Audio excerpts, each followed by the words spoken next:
সুখ, দুঃখ এবং শক্তি, এই তিন হলো এই সংসারের ত্রিদেবের মতো।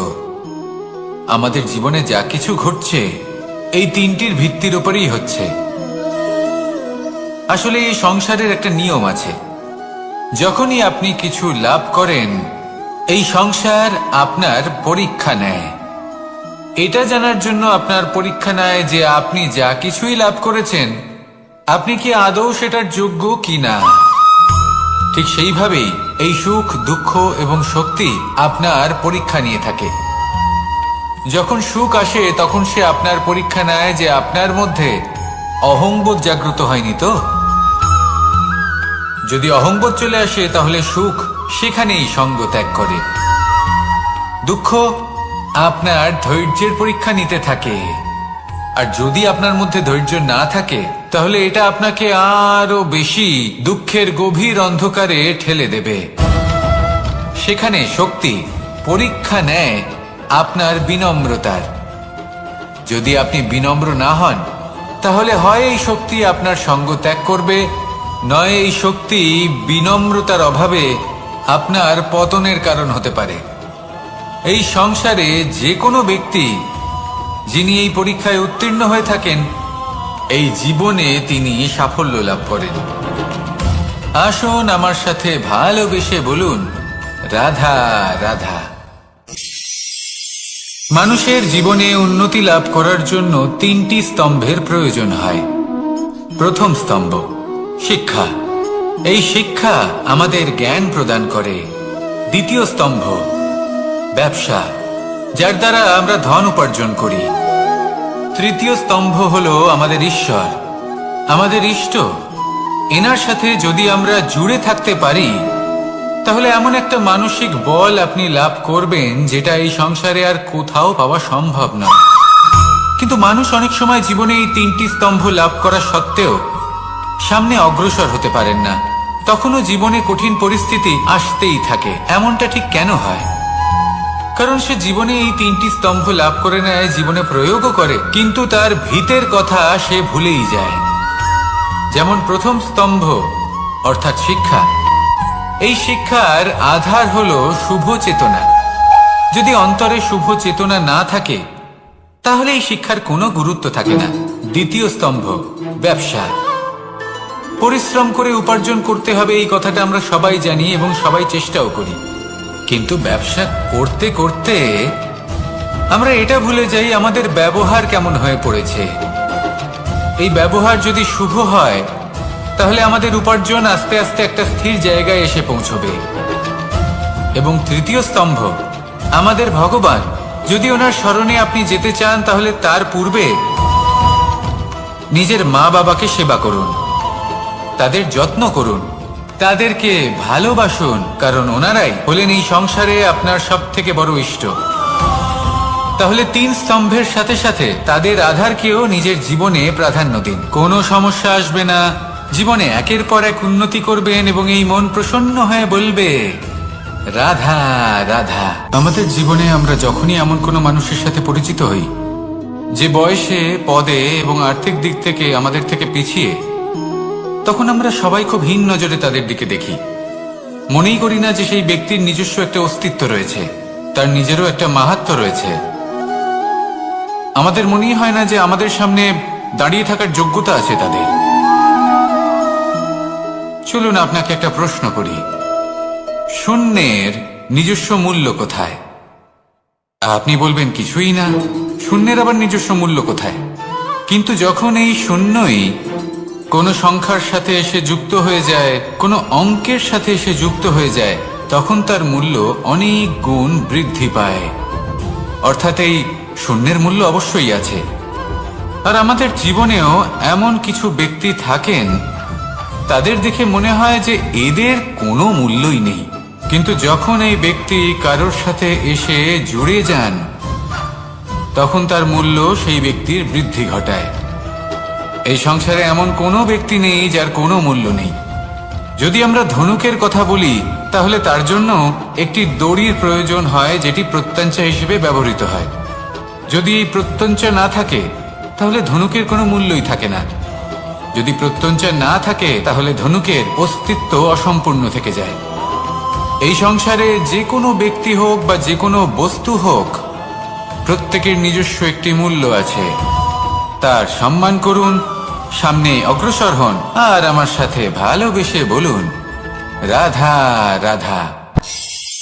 মানুষের জীবনে উন্নতি লাভ করার জন্য তিনটি স্তম্ভের প্রয়োজন হয়। প্রথম স্তম্ভ শিক্ষা।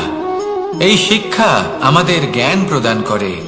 দ্বিতীয় স্তম্ভ ব্যবসা, যার দ্বারা আমরা ধন উপার্জন করি। তৃতীয় স্তম্ভ হলো আমাদের ঈশ্বর, আমাদের ইষ্ট। এনার সাথে যদি আমরা জুড়ে থাকতে পারি, তাহলে এমন একটা মানসিক বল আপনি লাভ করবেন যেটা এই সংসারে আর কোথাও পাওয়া সম্ভব নয়। কিন্তু মানুষ অনেক সময় জীবনে এই তিনটি স্তম্ভ লাভ করা সত্ত্বেও সামনে অগ্রসর হতে পারেন না। তখনও জীবনে কঠিন পরিস্থিতি আসতেই থাকে। এমনটা ঠিক কেন হয়? কারণ সে জীবনে এই তিনটি স্তম্ভ লাভ করে নেয়, জীবনে প্রয়োগও করে, কিন্তু তার ভিতের কথা সে ভুলেই যায়। যেমন প্রথম স্তম্ভ অর্থাৎ শিক্ষা। এই শিক্ষার আধার হলো শুভ চেতনা। যদি অন্তরে শুভ চেতনা না থাকে, তাহলে এই শিক্ষার কোনো গুরুত্ব থাকে না। দ্বিতীয় স্তম্ভ ব্যবসা। পরিশ্রম করে উপার্জন করতে হবে, এই কথাটা আমরা সবাই জানি এবং সবাই চেষ্টাও করি। কিন্তু ব্যবসা করতে করতে আমরা এটা ভুলে যাই আমাদের ব্যবহার কেমন হয়ে পড়েছে। এই ব্যবহার যদি শুভ হয়, তাহলে আমাদের উপার্জন আস্তে আস্তে একটা স্থির জায়গায় এসে পৌঁছবে। এবং তৃতীয় স্তম্ভ আমাদের ভগবান। যদি ওনার স্মরণে আপনি যেতে চান, তাহলে তার পূর্বে নিজের মা বাবাকে সেবা করুন, তাদের যত্ন করুন, তাদেরকে ভালোবাসুন, কারণ ওনারাই হলেন এই সংসারে আপনার সব থেকে বড় ইষ্ট। তাহলে তিন স্তম্ভের সাথে সাথে তাদের আধারকেও নিজের জীবনে প্রাধান্য দিন। কোনো সমস্যা আসবে না, জীবনে একের পর এক উন্নতি করবেন এবং এই মন প্রসন্ন হয়ে বলবে, রাধা রাধা। মানুষের এই সংসারে জীবনযাপন করার জন্য কিছু জিনিসের প্রয়োজন পড়ে। এমন কিছু আবেগ, এমন কিছু বস্তু আছে যেগুলো তার প্রয়োজন হয়। কিন্তু সব থেকে বেশি যে জিনিসটা তার প্রয়োজন হয়, সেটা হলো সম্মানের। আমাদের ভালো লাগে যখন কেউ আমাদের সম্মান করে। আমরা কাউকে সম্মান করলে তারও সেটা ভালো লাগে। কিন্তু আপনি দেখবেন যে সংসারে বেশিরভাগ মানুষ দুটি মাপদণ্ডের ভিত্তিতে সম্মান করেন। হয় বয়স দেখে করেন বা উপার্জন দেখে, অর্থাৎ সেই ব্যক্তি কতটা উপার্জন করেন। এবার ভেবে দেখুন, এটা আবশ্যক নয় কারোর বয়স যদি বেশি হয় তার বুদ্ধিও ততটাই বেশি হবে। আবশ্যক এটাও নয় যে কোনো ব্যক্তি যদি অত্যন্ত ধনী হন বা তার মনও নির্মল হবে বা তিনি সৎকর্ম করবেন বা এমন কোনো কর্ম করবেন যাতে উনি সম্মান লাভ করতে পারেন। হতে পারে উনি ধনী কিন্তু দুশ্চরিত্র। সেই জন্য বয়স বা উপার্জন দেখে কোনো ব্যক্তিকে সম্মান করবেন না। কর্ম দেখুন। যদি গভীরভাবে ভেবে দেখেন, তাহলে দেখবেন যদি কোনো মানুষ কোনো সৎকর্ম করেন, তাহলে তার প্রতি হৃদয় থেকে সম্মান জাগ্রত হয়। এটাই হলো সেই সম্মান যা অর্জন করতে হবে। বয়স আজ আছে, কাল আরো বৃদ্ধি পাবে। উপার্জন আজ আছে, কাল সেটা কমে যেতেও পারে। কিন্তু যদি আপনি নিরন্তর শুভকর্ম করতে থাকেন, তাহলে আপনি মৃত্যুর পরেও অমর হয়ে থাকবেন। আসুন আমার সাথে ভালোবেসে বলুন, রাধা রাধা। ভয়ের সাথে আমরা সবাই পরিচিত, কষ্টও আমরা সবাই পেয়েছি। কখনো কখনো আমরা অসুস্থ হয়ে পড়ি, আর এমন সময় হলে মাতার মমতা, কখনো বাবার স্নেহ, কখনো বন্ধুদের পাশে থাকার অনুভূতি আমাদের রোগ নিরাময়ে সাহায্য করে। কখনো যদি আমরা নিরাশ হয়ে পড়ি, তখন যদি আমাদের কোনো আপনজন আমাদের দুটো ভালো কথা বলে, তখন আমাদের মনোবল বেড়ে যায়। ঠিক তেমন সংসারের এই রঙ্গমঞ্চে যদি আপনি পীড়িত অনুভব করেন, কিছু শুভ কথা আলোচনা করুন, কিছু স্তুতি গান করুন, কিছু মুহূর্তের জন্য হলেও নিজের ইষ্টদেবের কথা স্মরণ করুন আর প্রার্থনা করুন। সাহস বাড়বে, শক্তিও বৃদ্ধি পাবে, এবং সামনে এগিয়ে চলার পথও দেখতে পাবেন। তখন এই মন প্রসন্ন হয়ে বলবে, রাধা রাধা। সুখ, দুঃখ এবং শক্তি, এই তিন হলো এই সংসারের ত্রিদেবের মতো। আমাদের জীবনে যা কিছু ঘটছে এই তিনটির ভিত্তির উপরেই হচ্ছে। আসলে এই সংসারের একটা নিয়ম আছে, যখনই আপনি কিছু লাভ করেন এই সংসার আপনার পরীক্ষা নেয়। এটা জানার জন্য আপনার পরীক্ষা নেয় যে আপনি যা কিছুই লাভ করেছেন আপনি কি আদৌ সেটার যোগ্য কিনা। ঠিক সেইভাবেই এই সুখ, দুঃখ এবং শক্তি আপনার পরীক্ষা নিয়ে থাকে। যখন সুখ আসে তখন সে আপনার পরীক্ষা নেয় যে আপনার মধ্যে অহংবোধ জাগ্রত হয়নি তো। যদি অহংবোধ চলে আসে তাহলে সুখ সেখানেই সঙ্গ ত্যাগ করে। দুঃখ আপনার ধৈর্যের পরীক্ষা নিতে থাকে, আর যদি আপনার মধ্যে ধৈর্য না থাকে তাহলে এটা আপনাকে আরো বেশি দুঃখের গভীর অন্ধকারে ঠেলে দেবে। সেখানে শক্তি পরীক্ষা নেয় আপনার বিনম্রতার। যদি আপনি বিনম্র না হন তাহলে হয় এই শক্তি আপনার সঙ্গ ত্যাগ করবে, নয় এই শক্তি বিনম্রতার অভাবে আপনার পতনের কারণ হতে পারে। এই সংসারে যে কোনো ব্যক্তি যিনি এই পরীক্ষায় উত্তীর্ণ হয়ে থাকেন এই জীবনে তিনি সাফল্য লাভ করেন। আসুন আমার সাথে ভালোবেসে বলুন, রাধা রাধা। ভয়ের সাথে আমরা সবাই পরিচিত, কষ্টও আমরা সবাই পেয়েছি। কখনো কখনো আমরা অসুস্থ হয়ে পড়ি, আর এমন সময় হলে মাতার মমতা, কখনো বাবার স্নেহ, কখনো বন্ধুদের পাশে থাকার অনুভূতি আমাদের রোগ নিরাময়ে সাহায্য করে। কখনো যদি আমরা নিরাশ হয়ে পড়ি, তখন যদি আমাদের কোনো আপনজন আমাদের দুটো ভালো কথা বলে তখন আমাদের মনোবল বেড়ে যায়। ঠিক তেমন সংসারের এই রঙ্গমঞ্চে যদি আপনি পীড়িত অনুভব করেন, কিছু শুভ কথা আলোচনা করুন, কিছু স্তুতি গান করুন, কিছু মুহূর্তের জন্য হলেও নিজের ইষ্টদেবের কথা স্মরণ করুন আর প্রার্থনা করুন। সাহস বাড়বে, শক্তিও বৃদ্ধি পাবে এবং সামনে এগিয়ে চলার পথও দেখতে পাবেন। তখন এই মন প্রসন্ন হয়ে বলবে, রাধা রাধা।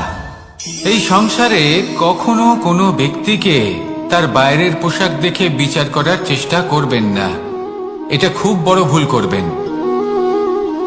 যেমন আমরা জীবনে অনেক সময় এমন করি, ধরুন কোথাও একটা গাছ দেখলাম, খুব বিশাল আকারের একটা গাছ যেটা মাটির থেকে অনেক উঁচুতে পৌঁছে গেছে, যার বিশাল শাখা আছে। সেগুলো দেখে আমরা ভাবি যে এই গাছে হয়তো কত সুস্বাদু ফল আছে, আমরা সেই গাছের পরিচর্যা করতে থাকি।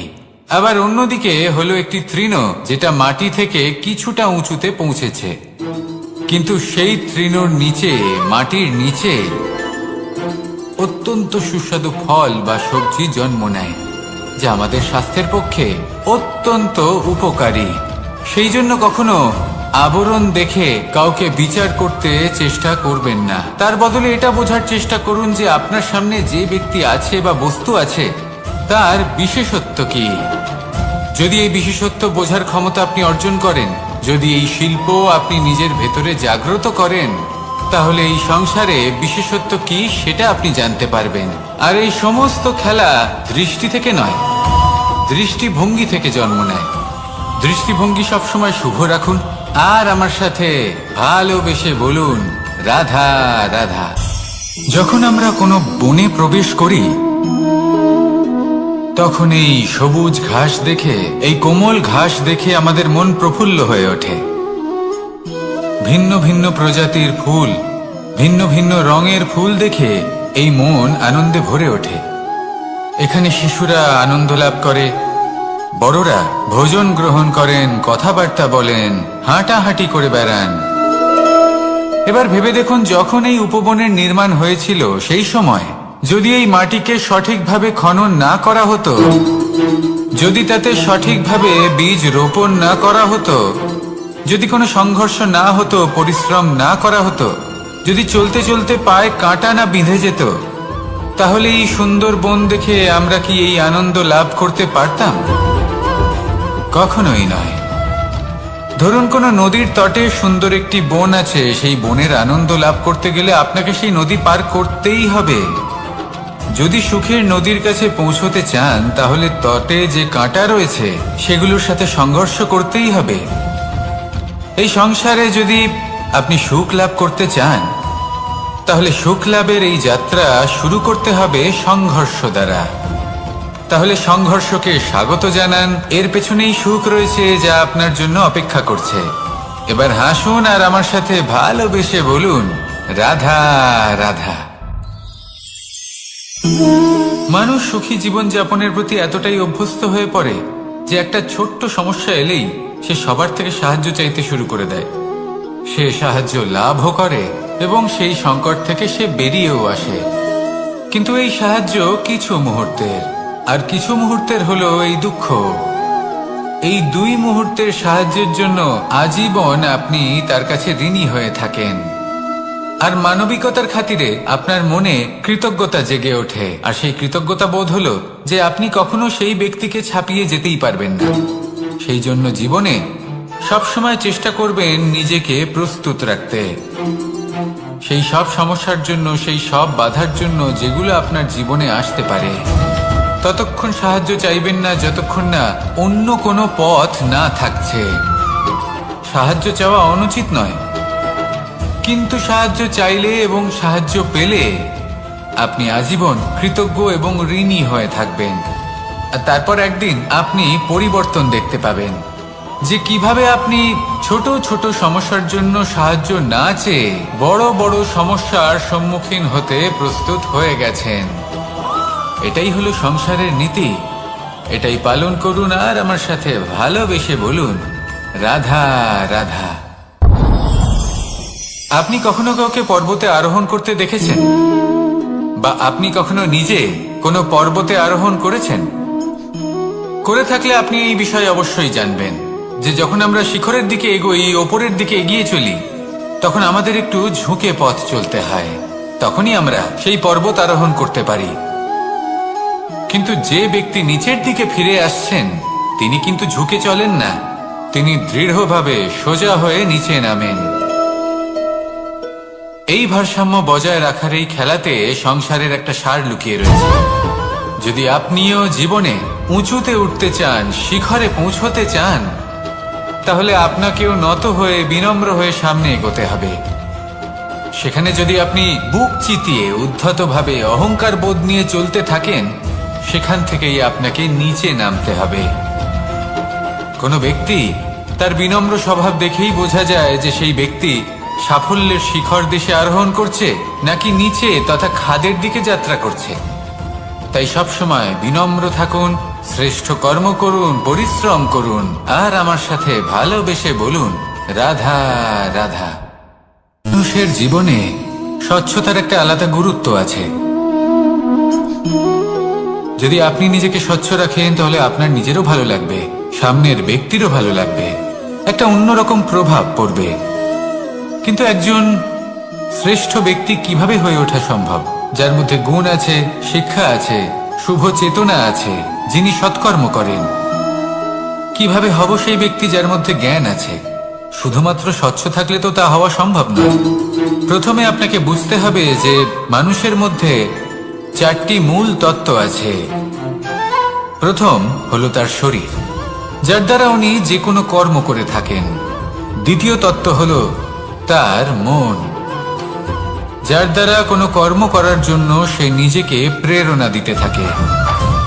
তৃতীয় তত্ত্ব হলো বুদ্ধি, যে কর্ম আমরা করতে চাই, যে লক্ষ্যে আমরা পৌঁছতে চাই, সেটা আমরা কিভাবে কোন পথে করব সেটা স্থির করা যায় বুদ্ধি দিয়ে। আর চতুর্থ তত্ত্ব হলো আত্মা। আত্মা হলো এমন এক তত্ত্ব যার কোনো সমাপ্তি নেই। আত্মা হলো অজয়, কিন্তু এরও শুদ্ধিকরণের প্রয়োজন হয়। এই চারটি তত্ত্বের শুদ্ধিকরণ করতে থাকুন, এদের নির্মল রাখুন, শুদ্ধ রাখুন। এবং এটা কিভাবে হবে? শুভ চেতনা দ্বারা, জ্ঞানের দ্বারা, এবং সব থেকে বেশি গুরুত্বপূর্ণ প্রেমের দ্বারা। আসুন আমার সাথে ভালোবেসে বলুন, রাধা রাধা। এই জীবনে তিনটি গুরুত্বপূর্ণ শব্দ আছে যা বোঝা আমাদের কাছে খুব গুরুত্বপূর্ণ, এবং এই তিনটি শব্দের নিজস্ব অর্থ আছে। প্রথম হলো সঙ্গবদ্ধতা, অর্থাৎ একসাথে মিলে কাজ করতে হবে, একসাথে মিলে পরিশ্রম করতে হবে, সামনে এগোতে হবে। এরকম করতে পারলে আপনার শক্তি বৃদ্ধি পাবে, আপনার ক্ষমতা বৃদ্ধি পাবে, আপনি এগোতে পারবেন এবং অনেক দূরে যেতে পারবেন। দ্বিতীয় হলো আত্মবিশ্বাস। হেরে যাওয়া বস্তুও আবার জিতে নিতে পারবেন। যদি আপনার নিজের আত্মবিশ্বাস থাকে তাহলে আপনি কখনো পরাজিত হবেন না। এবং তৃতীয় হলো অহংকার। জয়লাভ করার পরেও কিন্তু এটা আপনাকে পরাজিত করতে পারে। সেই জন্য জীবনে সঙ্গবদ্ধ হন, আত্মবিশ্বাস রাখুন, কিন্তু কখনোই অহংকার করবেন না। এই অহংকার আপনার থেকে সবকিছু কেড়ে নিতে পারে। এই অহংকারের জন্যই মথুরাপতি কংস নিজের পতনের দিকে অগ্রসর হয়েছিলেন। এই অহংকারকে ত্যাগ করুন আর আমার সাথে ভালোবেসে বলুন, রাধা রাধা। এই সংসারে সব থেকে বেশি কঠিন কাজ কোনটা? কেউ বলবেন যুদ্ধ করা, কেউ বলবেন ধন অর্জন করা, আবার কেউ বলবেন জ্ঞান অর্জন করা সব থেকে বেশি কঠিন। এবার প্রত্যেক ব্যক্তির নিজস্ব অভিজ্ঞতা আছে আর সেই অনুসারে তার নিজস্ব একটা উত্তর আছে। সাধারণভাবে দেখতে গেলে এই সংসারে সব থেকে কঠিন হলো তপস্যা করা, অর্থাৎ সব কিছু ত্যাগ করে তপস্যায় নিজেকে বিলীন করে দেওয়া। এবার এর থেকে বেশি কঠিন এই সংসারে আর কি বা হতে পারে? এই সংসারে, এই সমাজে, নিজের পরিবারের মধ্যে থেকেও ধৈর্য ধরে সামনে অগ্রসর হওয়া, এটা হলো সব থেকে কঠিন কাজ। কারণ যখন আপনি তপস্যা করেন তখন সেখানে আপনার ধৈর্য ভাঙার মতো কেউ থাকেন না, না কোনো বন্ধু, না কোনো আত্মীয়, না কোনো শত্রু, কেউ না। কিন্তু যখন আপনি এই সমাজে, এই পরিবারে থাকেন, কোনো না কোনো ব্যক্তি এসে আপনার ধৈর্যের বাঁধ ভেঙে দেওয়ার ক্ষমতা রাখেন। তারা আপনার ধৈর্যের বাঁধ ভেঙে দেয়, আর কখনো কখনো তারা অনিচ্ছাকৃতভাবেই সেটা করে থাকেন। কারণ তাদের মানসিকতা আপনার থেকে আলাদা, তাদের কর্ম আপনার থেকে আলাদা, তাদের দৃষ্টিভঙ্গি আপনার থেকে আলাদা, জীবন যাপন আপনার থেকে আলাদা। সেক্ষেত্রে আপনি ধৈর্যচ্যুত হন, প্রসন্নতা আপনার থেকে ছিনিয়ে নেওয়া হয়। সেই জন্য এই সংসারে, এই পরিবারের থেকেও ধৈর্য ধরে সামনে অগ্রসর হওয়া কোনো পর্বতের শিখরে গিয়ে তপস্যা করার থেকেও অনেক বেশি কঠিন। আর যে ব্যক্তি এই সমাজেই, এই পরিবারে, সেই সকল মানুষের মধ্যে থেকে গিয়েও ধৈর্য ধরে অগ্রসর হতে থাকেন, যারা এই কাজটা শিখে নিতে পারেন, তারাই কিন্তু জীবনে আনন্দ লাভ করতে পারেন। এই ধৈর্যই শেষে আপনার জীবনে প্রসন্নতা বহন করে আনবে। তাই ধৈর্য ধরে জীবনের পথে অগ্রসর হন আর আমার সাথে ভালোবেসে বলুন, রাধা রাধা। আমরা যখনই কোনো গাছের চারা রোপণ করি তখন সবার আগে পরীক্ষা করে দেখি যে যেখানে আমরা চারা রোপণ করতে চলেছি সেখানকার মাটি আদৌ উর্বর কিনা, সেই মাটি সেই চারাকে বাড়তে সাহায্য করবে কিনা। যখন একটা চারা রোপণের আগে আমরা এত কিছু ভাবতে পারি, তাহলে কাউকে বিশ্বাস করার আগে আমরা কেন ভাবি না? জীবনে কখনো এই বিশ্বাসরূপী চারা কোথাও রোপণ করার আগে বোঝার চেষ্টা করুন যে যার উপর আপনি বিশ্বাস করতে চলেছেন সে কি আদৌ আপনার বিশ্বাসের যোগ্য কি না। ভেবে দেখুন সেই ব্যক্তি ভবিষ্যতে গিয়ে আপনার বিশ্বাস ভাঙতে পারে কিনা। এটাও ভেবে দেখুন যে যাকে আপনি বিশ্বাস করতে চলেছেন তাকে আপনি বিশ্বাস করলে নিজের জীবনের উদ্দেশ্যে আপনি অগ্রসর হতে পারবেন কিনা। আর তার জন্য প্রয়োজন সঠিক সিদ্ধান্ত, পরখ করা, কোনটা উচিত কোনটা অনুচিত সেটা বোঝা। আর তাতে কিন্তু আপনি সন্দেহবাতিক হবেন না, তাতে আপনি আরো নিপুণ হয়ে উঠবেন। তাই যদি আপনি নিপুণ হয়ে উঠতে চান তাহলে বোঝার চেষ্টা করুন, পরখ করে দেখুন, কোনটা উচিত কোনটা অনুচিত বুঝুন, আর বিশ্বাস তখনই করুন যখন আপনি 100% নিশ্চিত হবেন যে সে বিশ্বাসের যোগ্য। আসুন আমার সাথে ভালোবেসে বলুন, রাধা রাধা। রাধা কখনো কখনো আমার জন্য বড়ই সুগন্ধি আতর নিয়ে আসে, পারিজাত ফুলের মালা নিয়ে আসে আমার প্রসাধন করবে বলে, এবং আমার সব থেকে বেশি প্রিয় মাখন নিজে হাতে বানিয়ে আনে আমাকে নিজে হাতে খাইয়ে দেবে বলে, সবকিছু আমাকে প্রসন্ন করবে বলে। কিন্তু আপনি কখনো ভেবেছেন যে এই আতর কিভাবে বানানো হয়? সহস্র ফুলের পাপড়ি একসাথে পিষে নিতে হয়, তারপরে তার থেকে যে রস নিঃসৃত হয় সেই রস দ্বারাই আতর তৈরি। অনেক সংখ্যক ফুলকে অসীম যন্ত্রণা ভোগ করতে হয়, তবে তারা আমার প্রসাধন সামগ্রী হয়ে উঠতে পারে। দুধ থেকে মাখন তৈরি করার জন্য কতটা পরিমাণ মন্থন সহ্য করতে হয় সেটা আপনি জানেন।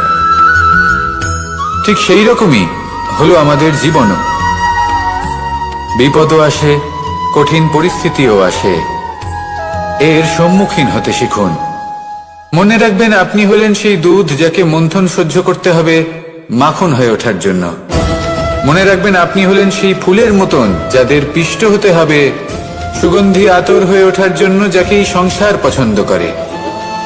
কখনো কখনো জীবনে আপনার সাথে খারাপ শুধুমাত্র এই কারণে ঘটে যাতে আপনার শ্রেষ্ঠ রূপ এই সংসারের সামনে আসতে পারে। শুধুমাত্র কঠিন পরিস্থিতি এবং বিপদকে একটা সুযোগ হিসেবে দেখার চেষ্টা করুন।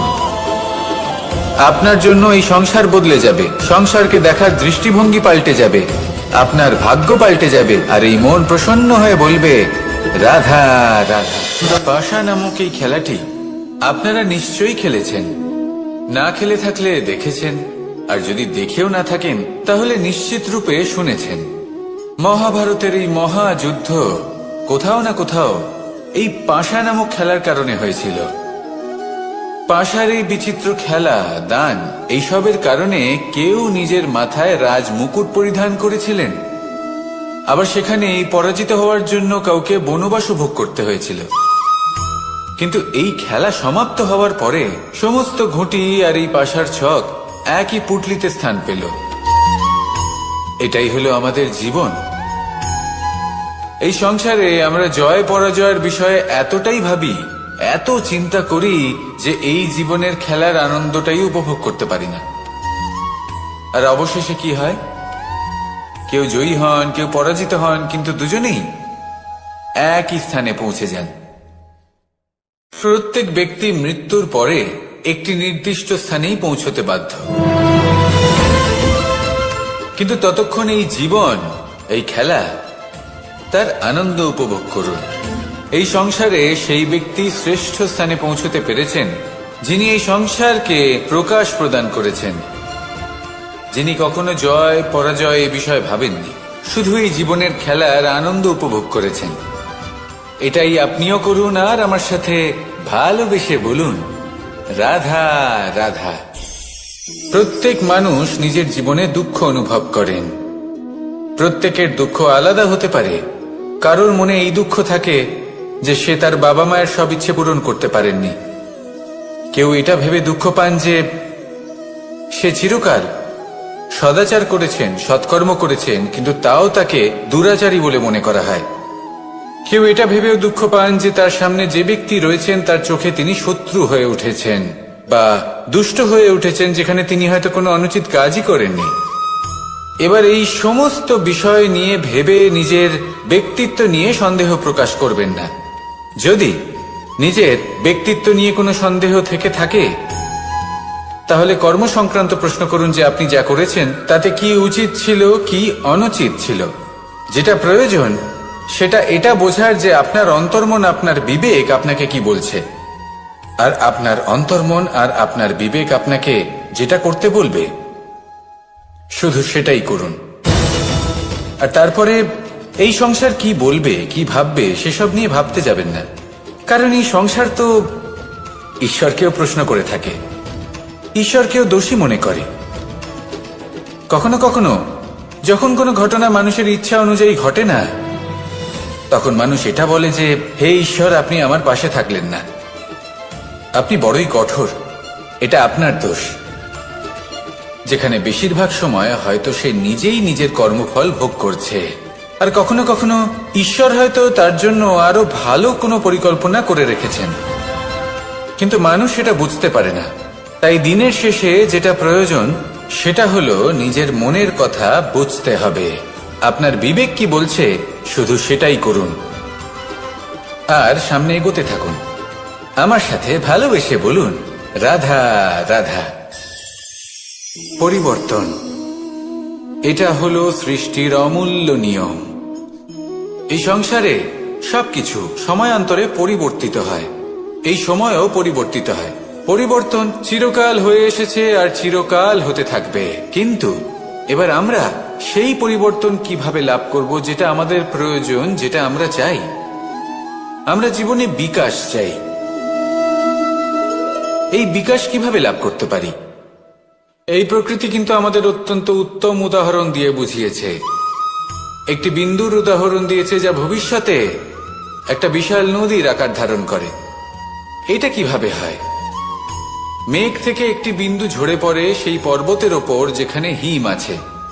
সেই হিমের সংস্পর্শে আসা মাত্র সেই বিন্দুর সাথে আরো বেশ কিছু বিন্দু যুক্ত হয়, তারপর তারা অগ্রসর হয়, আরো কিছু বিন্দু যুক্ত হয়, আস্তে আস্তে একটা ক্ষীণ ধারার রূপ ধারণ করে, এবং সেটাই ভবিষ্যতে আরো এগোতে থাকে। অনেকটা যাওয়ার পর যখন অনেক সংখ্যক বিন্দু একসাথে যুক্ত হয়, তখন সেটা বিশাল নদীর আকার ধারণ করে। এবার আমরা মানুষ বলে আমাদের সাথে এই নিয়মের অন্যথা হয় তা নয়। আমরাও এই প্রকৃতির অংশ, আমাদের ক্ষেত্রেও একই নিয়ম প্রযোজ্য। যখন পরিশ্রম করে অনেক সংখ্যক বিন্দু আমরা একত্রিত করব, তখনই পরিবর্তনের নদী প্রবাহিত হবে। প্রয়োজন হলো নিরন্তর পরিশ্রম করা এবং ধৈর্য ধরা। এটা করতে থাকুন, জীবনে সবকিছু লাভ করতে পারবেন, কারণ প্রকৃতি আমাদের এটাই শিখিয়েছে, আর আমরা এই ব্রহ্মরই একটি অংশ, যার দ্বারা এই ব্রহ্মাণ্ড নির্মিত। আসুন আমার সাথে ভালোবেসে বলুন, রাধা রাধা। কখনো এই প্রকৃতির দিকে তাকিয়ে থাকবেন। এই প্রকৃতি অনেক ধরনের শিক্ষা দেয়। কোন একটা গাছকে দেখুন, কিভাবে সে মাটি থেকে জল শুষে নেয়।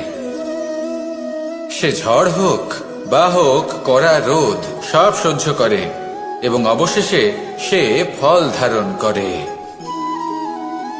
আর সেই ফল উৎপন্ন করার পরে সে ফল কিন্তু সে নিজে গ্রহণ করে না, এই সংসারকে প্রদান করে, যাতে পশু পাখি মানুষ তারা এই ফল গ্রহণ করে শক্তিশালী হয়ে উঠতে পারে, সুস্থ থাকতে পারে।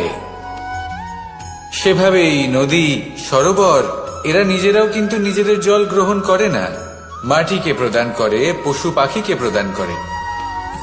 সূর্য নিজেও নিজের জন্য প্রজ্বলিত হয় না, সে প্রকাশ ছড়িয়ে দিতে চায় আমাদের সবার কাছে, সে আলো পৌঁছে দিতে চায়। এই প্রত্যেকের কর্মে পরমার্থ নিহিত আছে, আর সেই জন্যই এদের সকলকে পুজো করা হয়। তাই মনে রাখবেন, আপনার কাছে জীবন যাপনের অতিরিক্ত যা কিছুই আছে তা পরমার্থের জন্য। তাহলে তার সদ্ব্যবহার করুন, আর আমার সাথে ভালোবেসে বলুন, রাধা রাধা। আমরা প্রত্যেকেই অবশ্যই এমন সময় দেখেছি যখন অনেকগুলো সমস্যা একসাথে আমাদের জীবনে এসে পড়ে। সমস্যা আমাদের প্রত্যেকের জীবনেই থাকে।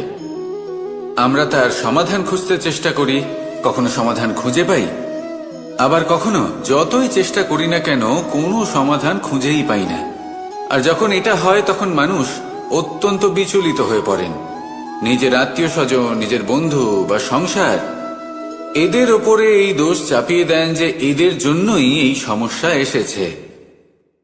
এবার যদি আমি আপনাকে কোনো পরামর্শ দিই, তাহলে এটাই বলবো যে দৃষ্টিভঙ্গি পাল্টে দেখুন।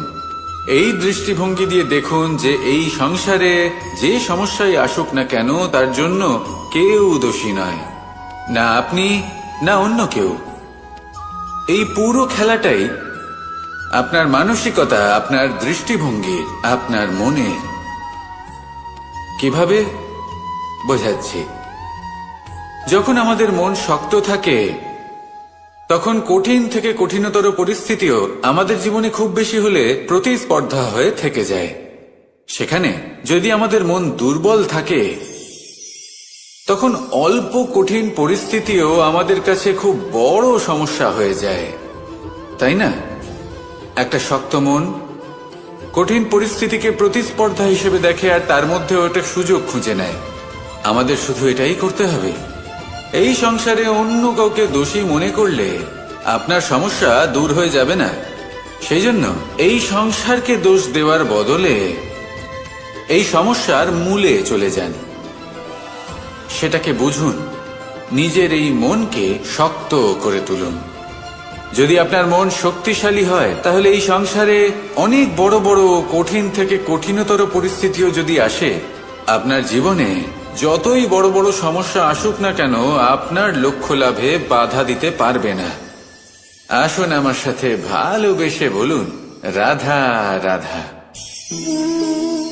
আমরা সবাই পাথর দেখেছি, পর্বতও দেখেছি, শুকনো পাতাও দেখেছি, শ্যামল বনানীও দেখেছি। কখনো ভেবেছেন পাথরের অস্তিত্ব কিন্তু ততক্ষণ পর্যন্ত যতক্ষণ সে পর্বতের গায়ে আটকে থাকে। যখন সেই পর্বত থেকে সেই পাথর ভিন্ন হয়ে যায় ও নিজের অস্তিত্ব হারিয়ে ফেলে। আস্তে আস্তে কখনো পাথর কেটে বা কখনো পিষ্ট হয়ে সেই পাথর আস্তে আস্তে মাটিতে পরিণত হয় এবং পূর্ণরূপে নিজের অস্তিত্ব হারিয়ে ফেলে। এটাই পাতার সাথেও হয়। এই পাতা যতক্ষণ গাছের ডালের সাথে যুক্ত ততক্ষণ তার অস্তিত্ব থাকে। যখনই ডাল থেকে বিচ্ছিন্ন হয়, সেও নিজের অস্তিত্ব হারিয়ে ফেলে। আর এটাই আমাদের সাথেও হয়। যতক্ষণ আমরা নিজেদের আপনজনের সাথে যুক্ত থাকি, আমাদের অস্তিত্ব বজায় থাকে। যখন আপনজনদের সাথে সম্পর্ক ছিন্ন করি, তখন আমরাও আমাদের অস্তিত্ব হারিয়ে ফেলি। এবার এই সংসারের প্রত্যেক ব্যক্তি স্বতন্ত্র থাকতে চান, আর অনেক ব্যক্তি স্বতন্ত্র থাকবেন বলে আপনজনদের দূরে করে দেন আর তাদের সাথে এই সম্পর্ক ছিন্ন করেন। এটা কি সত্যি প্রয়োজন? আপনজনদের সাথে সম্পর্ক ছিন্ন করে নিজের অস্তিত্ব হারিয়ে ফেলা প্রয়োজনীয়, নাকি আপনজনদের সাথে সম্পর্ক বজায় রেখে নিজেদের স্বতন্ত্র করে রাখা সেটা আবশ্যক? নির্বাচন আপনারই। আসুন আমার সাথে ভালোবেসে বলুন, রাধা রাধা। আপনি কি কখনো নৌকা যাত্রা করেছেন? করে না থাকলেও নিশ্চয়ই দেখেছেন যে এই জল যা নিজের অন্তরে সব কিছু সমাহিত করে নিতে পারে, এই নৌকা সেই জলের ওপরেই ভেসে থাকে। নদীর স্রোত কাটিয়ে সে সামনে অগ্রসর হয়। কিন্তু যদি এই নৌকায় কোনো ছিদ্র হয়, তাহলে কিন্তু সেই নৌকা ডুবে যাবে। আর এতে কোনো তফাৎ হবে না যে সেই ছিদ্র ছোট নাকি বড়, নৌকা ডুবে যাবে। এই ছিদ্র হলো আমাদের জীবনে আমাদের অপগুণ, আমাদের দোষ, আমাদের বিকার। কখনো এটা ভাববেন না যে এই দোষ খুবই ছোট, এতে কিছুই যাবে আসবে না। না, সেই ছোট দোষ, সেই ছোট বিকার যদি সেটাকে শুধরে না নেন, তাহলে সেটা আপনাকে আপনার পতনের দিকে নিয়ে যাবে। শেষ পর্যন্ত এটা আপনার উপর নির্ভরশীল যে আপনি কি চান। আপনার জীবনের এই নৌকা এভাবেই ডুবে যেতে দেখবেন, নাকি নিজেকে শুধরে নিয়ে সেই নৌকার সেই ছিদ্রটাকে ভরিয়ে তুলতে চাইবেন? নির্বাচন আপনার। আসুন আমার সাথে ভালোবেসে বলুন, রাধা রাধা। জল, জলই পৃথিবীতে বেঁচে থাকার জন্য আবশ্যক তো বটেই, কিন্তু এই জল আমাদের একটা অত্যন্ত গুরুত্বপূর্ণ শিক্ষা প্রদান করে। কখনো এই জলকে দেখেছেন? যে পরিস্থিতিতে এই জল প্রবাহিত হোক না কেন, এর উপর যা কিছুই প্রভাব থাকুক না কেন, এর পথে যতই বাধা আসুক না কেন, তার মধ্যে থেকে ও নিজের পথ ঠিক বের করে নেয়, কিন্তু নিজের প্রবাহ থামতে দেয় না, ক্রমাগত অগ্রসর হতে থাকে। সেরকমই একটা শিক্ষা যেটা আমরা জল থেকে পেয়ে থাকি, তা হলো এটা: আমরা যখন জলের দিকে তাকাই, তখন আমরা নিজের প্রতিবিম্ব দেখি, স্পষ্টভাবে দেখতে পাই। কিন্তু তখনই দেখতে পাই যখন এই জল শান্ত থাকে, স্থির থাকে। যদি এই জল অশান্ত হয়ে থাকে, স্থির না হয়, তাহলে আমরা এতে নিজের প্রতিবিম্ব দেখতে পাই না। এটাই আমাদের মনের সাথেও হয়ে থাকে। যখনই জীবনে কোনো সংকট